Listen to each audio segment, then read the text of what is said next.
Olá, pessoal, tudo bem? Hoje nós iremos continuar os nossos estudos sobre as funções inorgânicas e falaremos sobre a função sal.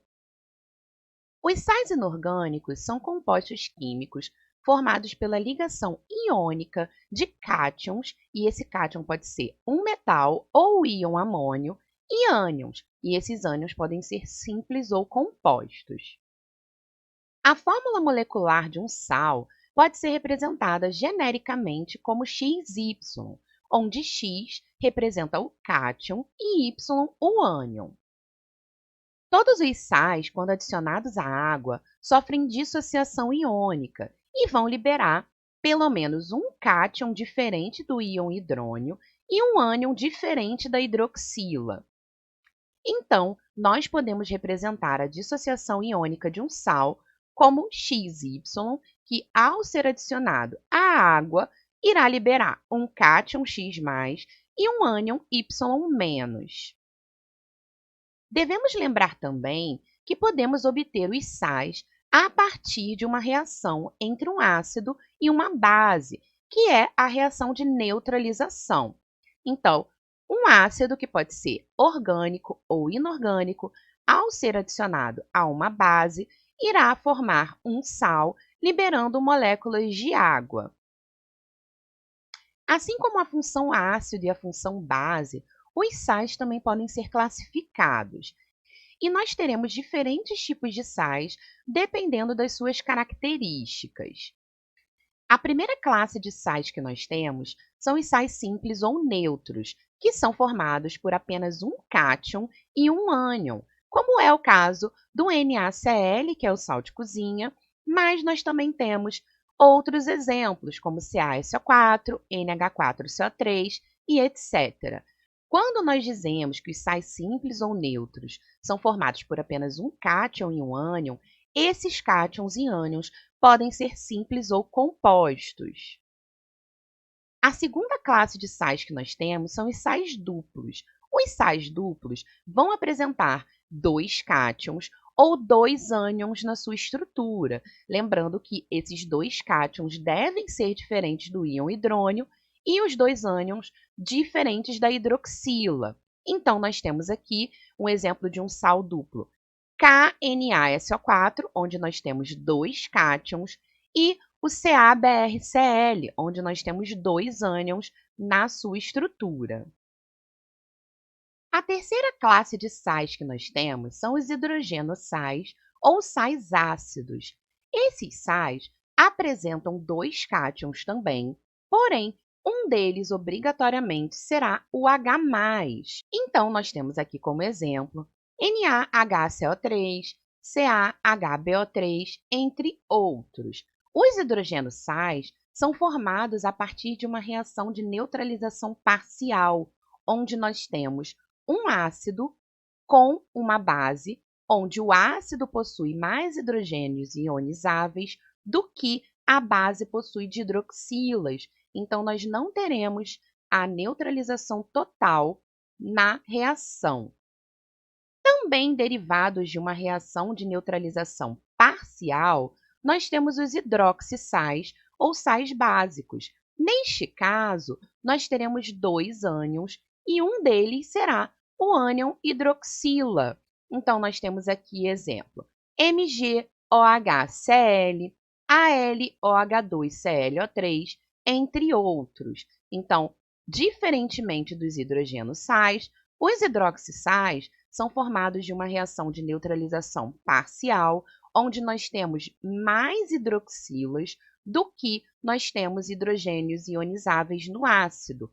Portanto, na fórmula do sal, nós teremos uma ou mais hidroxilas. Os sais hidratados são aqueles que apresentam moléculas de água associadas à sua estrutura cristalina. Então, na representação de um sal hidratado, logo após a fórmula molecular do sal, nós teremos uma determinada quantidade de moléculas de água. Essa é a quantidade de moléculas de água retida na estrutura cristalina deste sal, e essa quantidade pode variar dependendo do sal. Temos também os sais do tipo alúmen. que são sais formados por dois sulfatos com cátions de NOx iguais a +1 e +3, além de 24 moléculas de água. Aqui nós temos o exemplo de um alúmen. Neste caso aqui, nós temos a fórmula do alúmen de potássio, que é conhecido comercialmente como pedra-ume, que são aquelas pedrinhas utilizadas para o tratamento de aftas. Uma maneira importante de classificar os sais é com relação à sua solubilidade. De uma forma geral, os sais inorgânicos apresentam apenas duas classificações quanto à sua solubilidade em água. E nós temos algumas regras que podem ajudar a determinar essa solubilidade. Os nitratos e nitritos de qualquer cátion são sempre sais solúveis, mas quando a gente vai para outros ânions, nós temos possibilidade de ser solúvel ou não. Os halogenetos de prata, cobre, mercúrio e chumbo são praticamente insolúveis em água, assim como os sulfatos de prata, mercúrio e chumbo. Já com relação aos sulfetos, os sulfetos do grupo 1, 2 e também o sulfeto de amônio são sais solúveis. E cátions do grupo 1, juntamente com o amônio de qualquer outro ânion, também irão dar origem a sais solúveis. No caso dos acetatos, que são sais orgânicos, apenas os de prata e de mercúrio são praticamente insolúveis em água.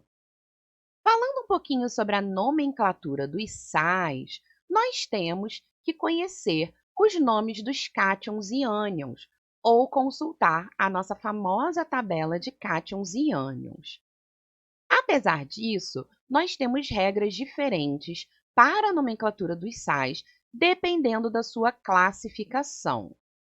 A regra geral utiliza o nome do ânion, seguido do nome do metal formador do sal.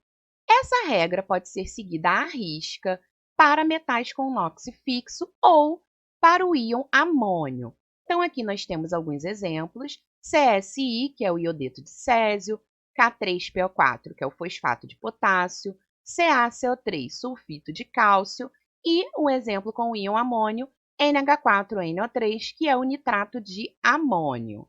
Quando nós temos metais de NOx variável, nós podemos usar a seguinte regra: o nome do ânion, seguido do nome do metal, com o valor do seu NOx em algarismos romanos. Então, nós temos aqui Cu2SO4.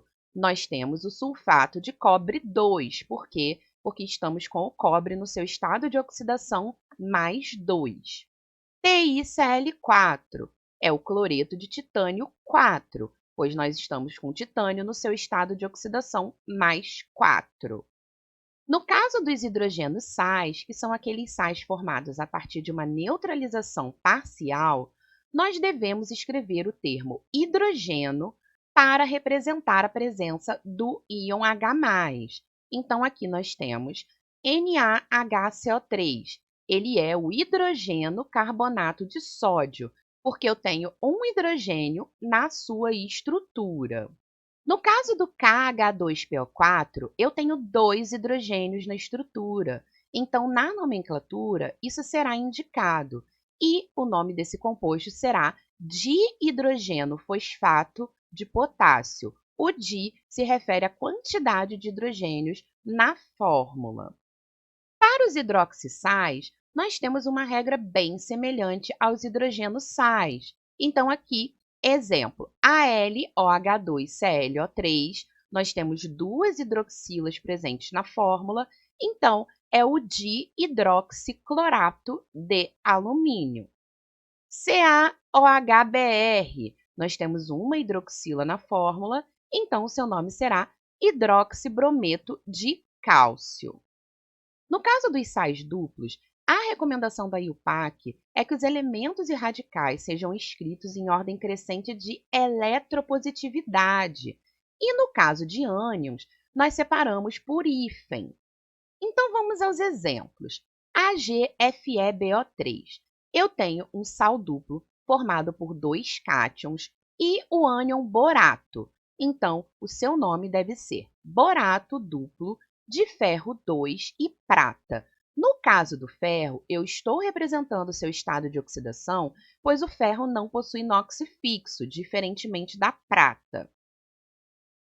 Segundo exemplo, CaBrCl. Eu tenho um sal duplo com 2 ânions, então eu vou representar a nomenclatura desses 2 ânions separadas por hífen. Então, ele será o cloreto brometo de cálcio.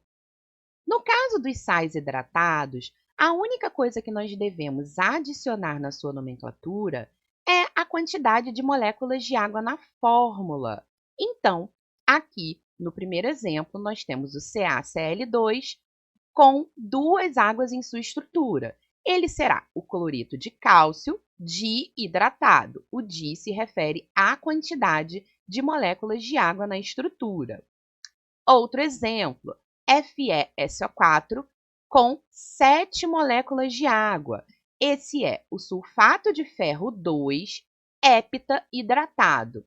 Lembrando que os sais hidratados, eles podem ser secos para perder essas moléculas de água da sua estrutura. Por isso que nós vemos a representação do cloreto de cálcio e do sulfato de ferro 2 muitas vezes sem as moléculas de água ao lado, pois neste caso estamos falando do sal em sua forma anidra, ou seja, seca, sem a presença das moléculas de água na sua estrutura cristalina. E por último, nós temos os sais alúmen. Neste caso, nós ignoramos a regra geral. Nós escrevemos o termo alúmen seguido do nome do cátion de carga mais 3 e o nome do cátion de carga mais 1, respectivamente separados pela conjunção "e". Então, aqui, no primeiro exemplo, nós temos o alúmen de antimônio 3 e sódio.